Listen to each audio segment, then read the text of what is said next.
Hey kids, it's Mr. Fly here, hope you're well. Welcome back to the channel for another bike review. And today I'm on a bike that I've been keen to ride ever since it was launched. A few months back now. I'm a bit late to the party perhaps on this one. It is, of course, you'll know from the thumbnail, the new for 2024 Triumph Daytona 660. A bike that caused a bit of a stir when it was launched because it's not really a successor to the old 675 powered unit, which everybody loved, and hasn't actually been in Triumph's lineup for some years now, 6 or 7 years since that one went out of production, although there was a special in between times. When this one was launched there was a lot of chat about it not being a proper Daytona and all that sort of caper, but let's start this with a blank sheet and keep an open mind. So if you're interested in the Daytona 660, stick around and stay tuned.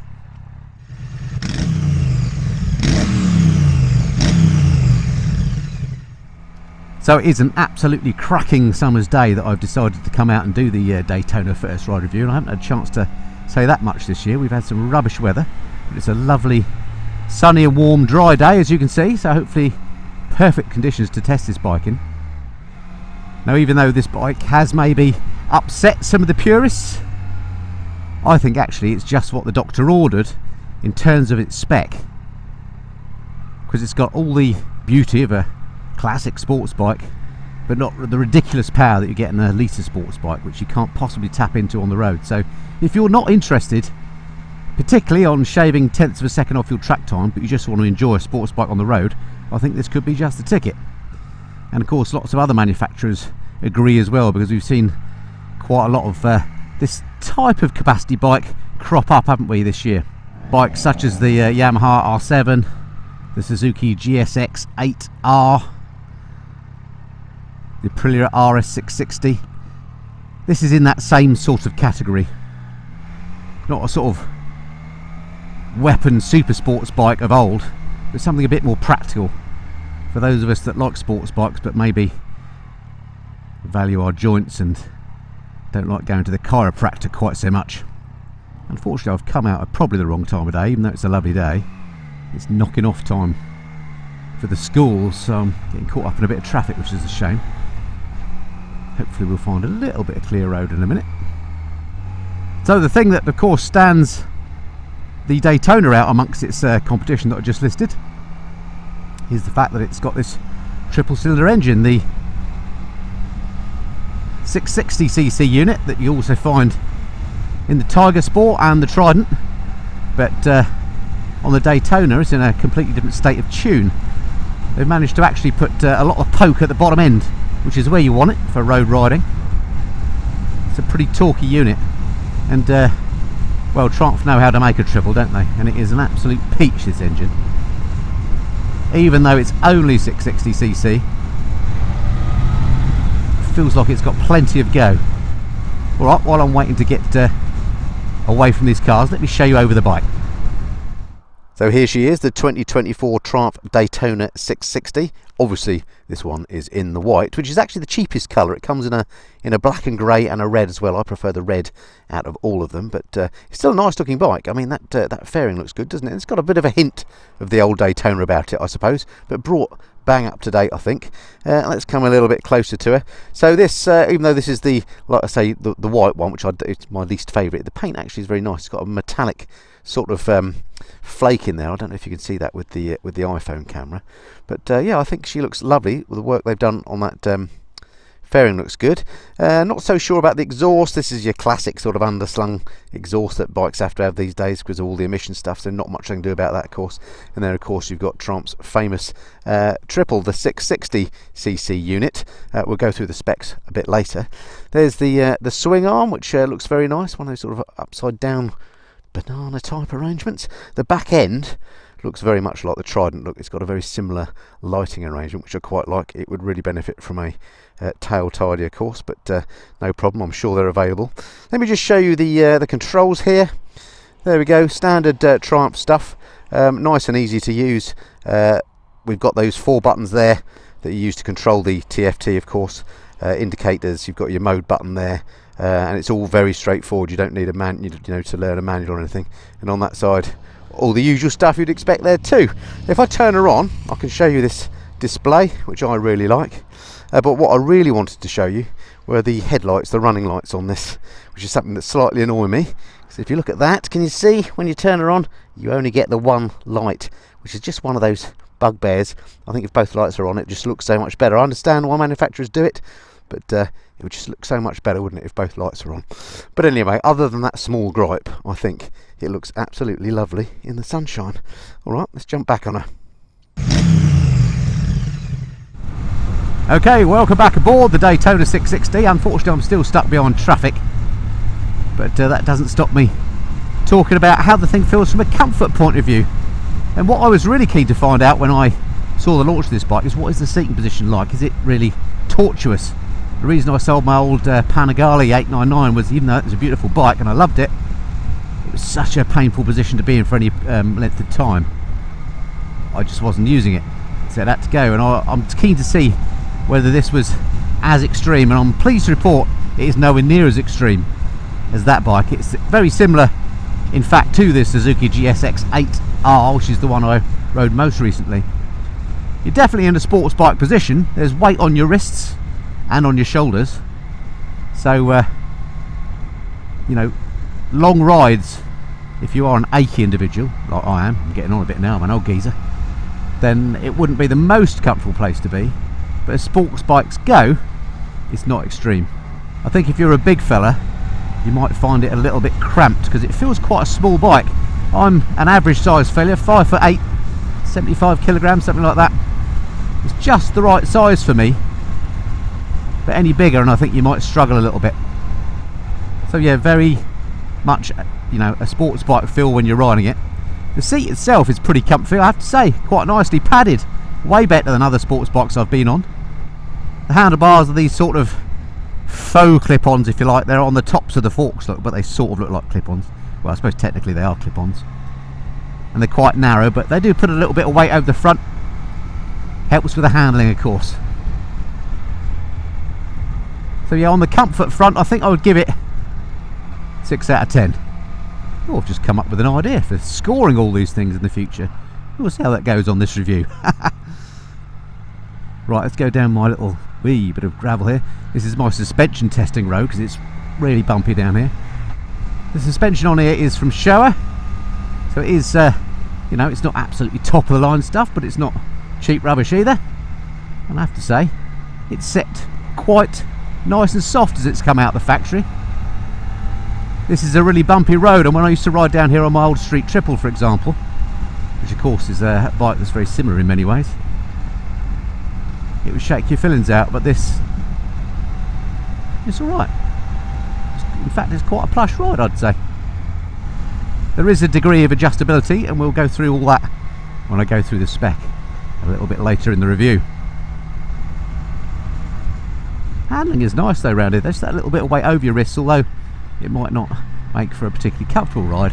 It does make for a nice handling ride. Just thinking about the old Daytona, the one that everybody was sad this wasn't. Of course, that was using the 675cc triple, which ironically did spawn this 661 a few years down the line. So it's got some lineage back to that, albeit it's not the same sort of power. This puts out something like 94 brake horsepower. But on the road, why do you need more? It sounds great, this triple.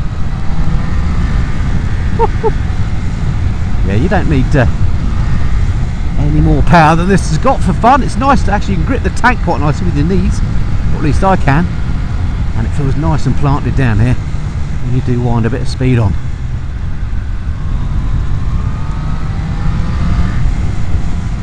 And glancing down at the speedo, I'm not going ridiculous speeds. If I'd been having that much fun on a litre bike, I would have been doing, you know, approaching ridiculous speeds, but that was actually all legal. Just try a little bit. Can't really accelerate much because I've got this yellow van in the way for a change, and traffic in front of it. But yeah, it does feel sprightly. I wouldn't describe it as agile actually. It's quite feels quite planted actually.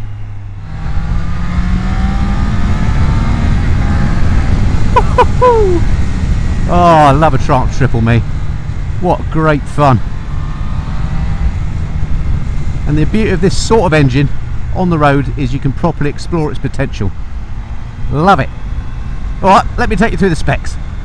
Okay, starting off with the engine then, which is the highlight of this bike, I think. It's the 660cc triple cylinder.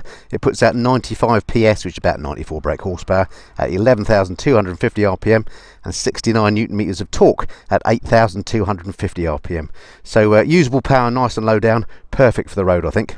Brakes on the front are badged Triumph, but I think are actually made by Huan. It's got twin 310mm floating discs and 4-pot calipers. At the back, a single 220mm fixed disc with a single piston sliding caliper. Suspension at the front provided by Showa. Those are 41mm upside down separate function forks with 110mm of travel. At the rear you've got this Showa monoshock. It's got preload adjustment only and 130mm of wheel travel. Seat height on the bike, a very shorty friendly 810mm. The weight of the Daytona is a very nice and light 201 kilograms wet. Tank capacity on the bike 14 litres, a little bit miserly perhaps. Electronics on the bike, well, not loads, but there's this multi-function instrument cluster that I just showed you there. It's got sport, road and rain riding modes, ABS and traction control. You don't really need out else, do you, for the road. Optional My Triumph connectivity if you want music and sat nav and all that sort of thing. Optional tyre pressure monitoring system, optional heated grips. I think there's even an optional quick shifter as well. Price wise, the Daytona starts at $8,595 for this white model. I think it's about 100 quid extra for the other colours. And the only other thing to mention is it has an incredible 10,000 mile service interval. Okay, welcome back on the Daytona 660. For a few more practical aspects of what it's like riding the bike, just check in the mirrors, there's nothing behind me. Let's just try out those brakes. Well, that front one is pretty good actually. There's something again that's not a premium product. Stops really nicely.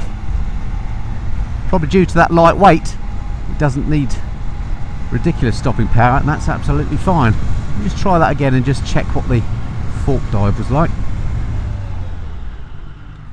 No, virtually no fork dive actually. I've got this in sport mode at the moment. Also has rain and road, but why would you want it in anything other than sport? I think all they do, those riding modes on this bike, is basically change the throttle responsiveness and the traction control intrusiveness. I have to say, braking hard here. Let's just try the rear. Well, they've got the ABS to cut in there on the rear, but when I was braking quite hard there on the front just now, no cutting into the ABS, just excellent stopping power. So, a little bit of a recap then. She goes and stops well, and it's quite comfortable from a seating point of view, but you are a bit leant forward. I'm already feeling a bit of pain on the wrists. It is a lovely looking machine, this, and at the price, just a smidge over £8,500, that's a lot of bang for the buck, I think. When you consider if you went to a second-hand bike seller and, you know, went to buy, I don't know, let's say a Suzuki GSXS125, which we know is an iconic sports bike, but a second-hand one of those wouldn't cost too much less than the price of a new one of these, albeit that is a more hairy bike, I suppose. But please don't think that this is a slouch. It's perfectly hairy enough. You can get yourself into trouble if you want to. Now, I know no Mr. Fly review would be complete without a visit to the local train station to do my now infamous lugging about test. This is where I find my favourite parking spot and move the bike around to simulate what it's like moving the bike in your garage, and also to check what the turning circle's like, in the attempt to sort of work out whether it's going to be an easy bike to live with or not. I think I know in the case of this one without actually doing it, but for completeness, let's do it. Where's my favourite spot? I'm looking for one with some tyre marks in. There it is. Right, we'll stick her in here. Finding neutral's very easy, as is getting the side stand down nice and positive. There we go, and there she is. Now, as you can see, there's no handle or anything on the back. I think there are grab handles that are an option on this, but as standard it doesn't come with it. Similarly, as standard, it doesn't come with a seat cowl, which is another option that you might want to purchase if you're going to get one of these and not take a passenger. Anyway, let's see what she's like to get off the stand. Yeah, nice and light. And then go to full lock, and round we come. Easy to move this thing. And there we go, so we're over at that edge. So started in the middle of that one and to the outside edge of that. So that's actually quite a wide turning circle. It's easy enough to move because it's nice and light, but the turning circle on it isn't spectacularly good. I didn't think it would be. Sports bikes often aren't, because of course you can't move the handlebars because the fairing gets in the way. So quite a wide turning circle, but yeah, very easy to live with as far as moving around. Just thought I'd check out the slow speed fueling of the bike in the car park here. So here I am doing, well, let's go as slow as I can. I'm in first gear, I'm doing 4 miles an hour. No problem at all. In fact, if you let the clutch out, look, you let the clutch out, I'm having to brake to slow it down. I think it gives a little bit of clutch, maybe as an anti-stall measure. But look, there we go, 7 miles an hour, and I'm having to hold the brake on to stop it speeding up. But yeah, slow speed control, yeah, absolutely fine. It's not thumpy or anything like that. It's not complaining. Given it's one of these newfangled Euro 5 bikes, the fueling seems pretty good. Nice one, Triumph. So I'm just trying to think in my mind how this 660 compares to my old Triumph Street Triple, which was a 2012 model, so old now, and was the 675. Well, this bike certainly puts a grin on your face, but the old Street Triple, it sounded more angry. It had that much more induction noise that this version of the triple engine doesn't have. And I think the old Street Triple felt a bit quicker as well. Had a bit of a propensity to lift the front wheel up a bit more than this does. But then of course you're sat differently on this in that you know, your weight is over the front a bit. Alright, what about the stuff we're looking at? It's got the TFT or LCD stroke TFT, or maybe it's all LCD, I don't know. It's a fairly simple display is what I'm saying, off of the Tiger Sport 660. I actually like that display. It's got everything you need, including a fuel gauge and nothing else besides. It's obvious how it works. You control it via these 4 little keypad things here. It's dead easy. You can feel them with your gloves, and you know, without a manual I've worked out how to operate it, so that's absolutely great. Something that isn't so good maybe is this screen. I mean, it looks nice, but I can feel wind blast straight into the front of my helmet, so, and over my shoulders, so it's not actually that effective, that screen. And the mirrors as well, I've struggled to get them adjusted so that I can get a good view behind. They don't vibrate or anything like that. It's just a bit stalky, and the view's not fantastic, but minor points. Now, they have made some changes to the engine on the Daytona 660 over the Trident and the Tiger Sport. In particular, the airbox has got some changes and some internals in the engine as well.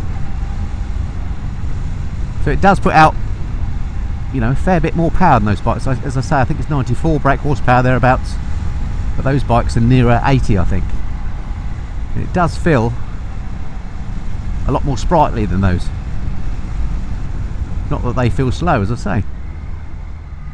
I always say the measure of how good a bike is how it makes you feel. And this one definitely puts a grin on your face. It makes you feel great. It's just got the right amount of everything, I think. It's got the right amount of power, the right amount of noise, the right amount of go and stop, all for a very reasonable price. In terms of how it stacks up to the competition, if you go for the basic bike, it is, and this is the basic bike that I'm on, the white one, then it does compare pretty favourably with the likes of the Yamaha R7 and the GSX8R. Comes a little bit cheaper, I think, but they're all within a ballpark, you know. I'm kind of missing a bike of this type from my stable at the moment. I used to have my Street Triple for years. I think I had that for 9 years. That went a few years back, and now I don't have a triple power bike, so something like this could well be a worthwhile addition to the garage, because I do love the way it looks. I love the way it handles. Question is, would I ride it more than my other bikes? Because as I mentioned, I learnt when I had my 899 Panigale, although I loved the look of that bike, I rarely rode it because it was just too painful. But that bike was also difficult to ride, you know. It was very thumpy, being a big twin, and to get the best out of it you had to really be thrashing it above 7,000 RPM. That's not the case with this. There's power and fun everywhere, and the engine is nice and smooth. It's the opposite of the Panigale in that respect. It's very easy to ride this, and very flattering too. Yeah, it makes you feel good.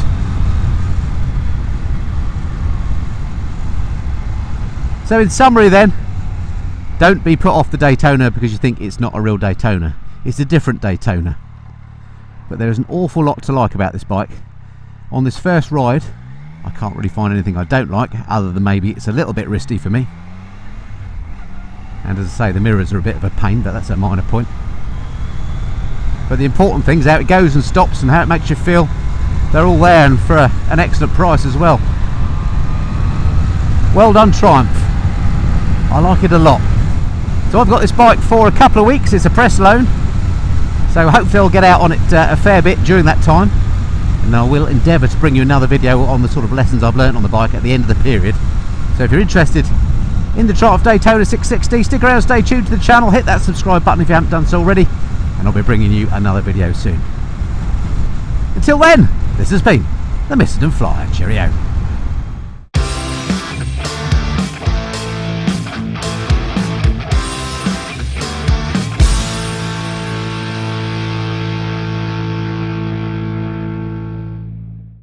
And white van stops play.